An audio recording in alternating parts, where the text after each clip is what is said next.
Hello,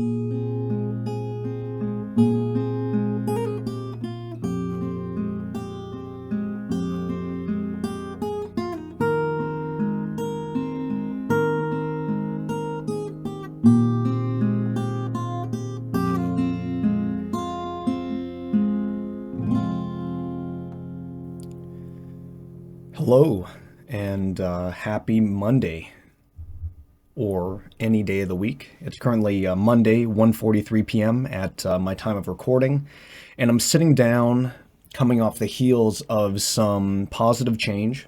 So, little positive turn in the way things are going, subject to change, not trying to lean too heavily on the positive spirit and create unrealistic expectations for the future, but things are going.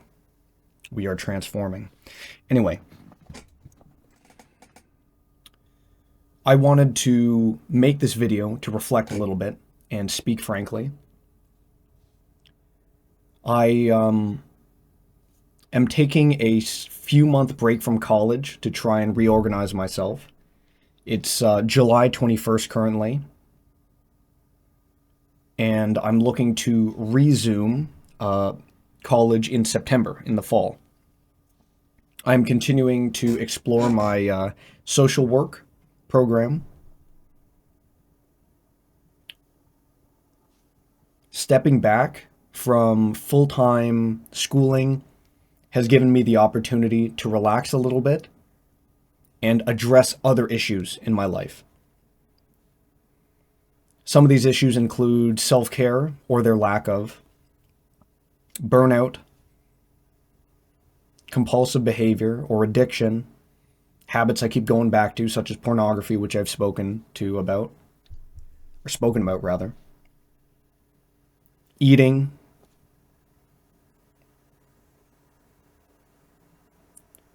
I'll speak frankly.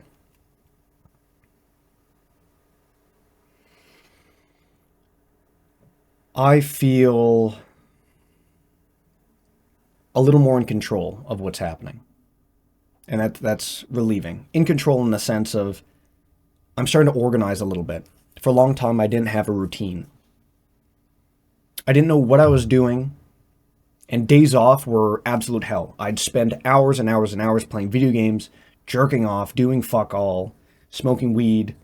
Maybe less so lately, but in general, I was spending a lot of time idle, not reaching out to people, living in a box, living in my 3x3 meter room, and then not wanting to go out, just being kind of afraid of the world. My world is kind of expanding now, and I've had more energy and interest in talking with people. Sometimes I feel like I interact without true presence, as in like sometimes I feel like I'm interacting for the sake of interacting rather than actually connecting. But other times I feel like I'm safe enough to have real personal conversations. I find that I still feel a little bit of discomfort talking to women I'm kind of like attracted to. Mind you, I'm in a relationship right now, so it's not for a practical sense of like I'm trying to woo people, but maybe more from a place of insecurity, personal insecurity.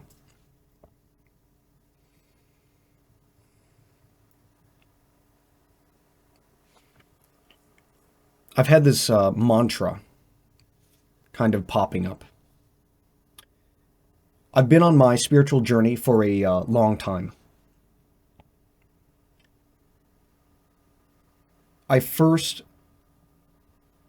departed from my ego in high school after a intense LSD trip, which put me in the hospital. And it wasn't intense because I was in the hospital, but the nature of it, this sense of departure from self, departure from the reality that I thought I knew, into an accepting place of it's okay. That's what I would describe as kind of the ego death. Kind of that sense of it is. I accept. It's okay.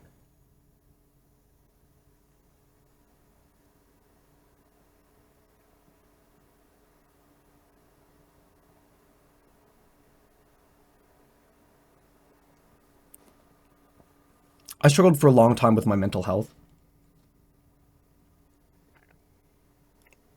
I was very confused and deluded. That's how it felt. I was very confused as to what was real and if I was real. To label it, I felt like I was dealing with something that is typically referred to as depersonalization, derealization.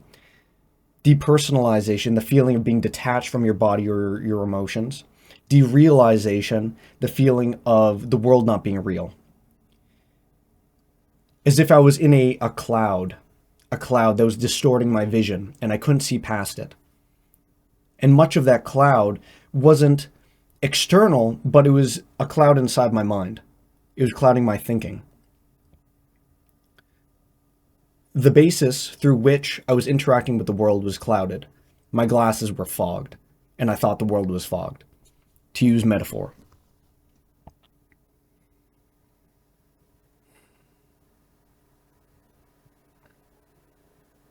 I'm gathering my thoughts.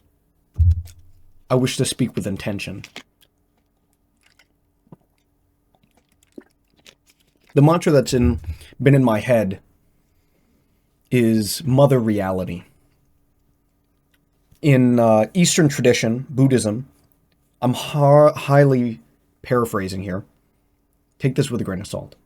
This is my interpretation, my understanding. There's small mind and big mind. Small mind, ego, individual. Comes with the self.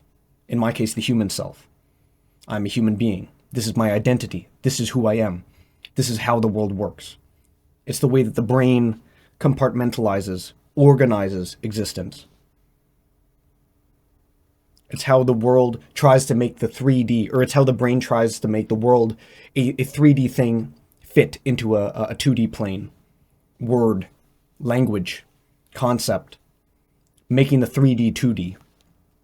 Small mind, big mind, the oneness, God consciousness, reality, existence. That which I believe strongly permeates all living beings. That is to say, that which I am is that which you are, is that which the squirrels are or animals are, that which life is, that which the universe is. That existence itself or consciousness is a mirror sitting in front of itself. A mirror reflecting endlessly into itself. Big mind. Big mind is the awareness beyond small mind. Big mind is the unadulterated, unfiltered consciousness when you remove your fogged glasses of ego, of concept, of understanding, of word, of language.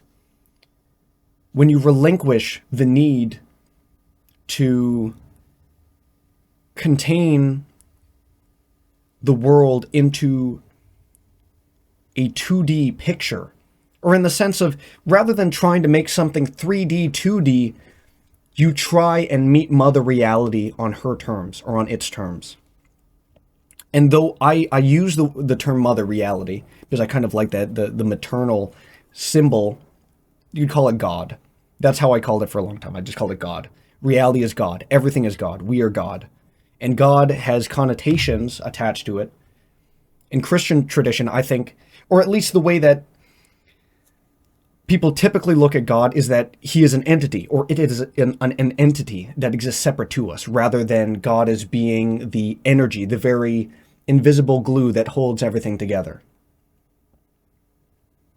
Like God, I imagine God as this definitionless everything.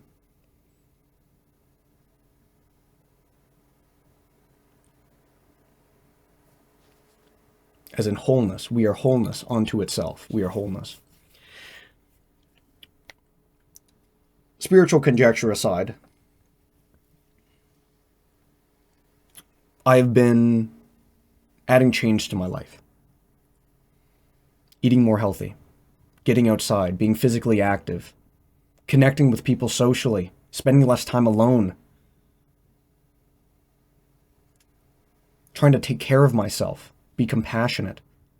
Have a routine. take care of things. If I'm anxious about something, doing it.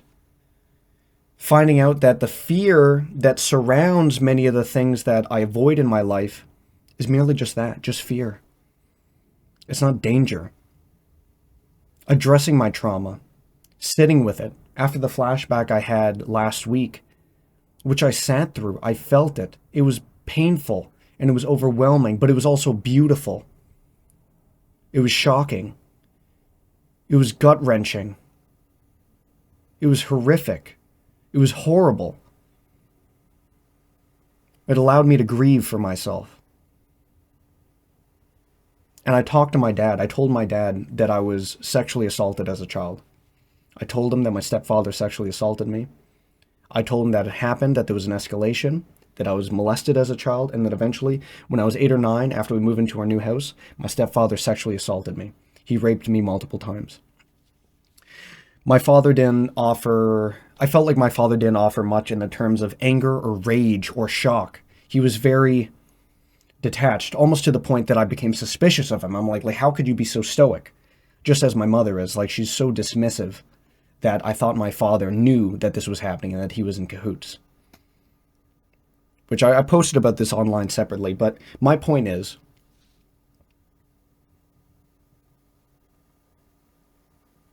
without context, listening to this, especially with this whole conversation about God and spirituality, I concern for the idea that you might think that I'm crazy or delusional. I'm not. I stand by that.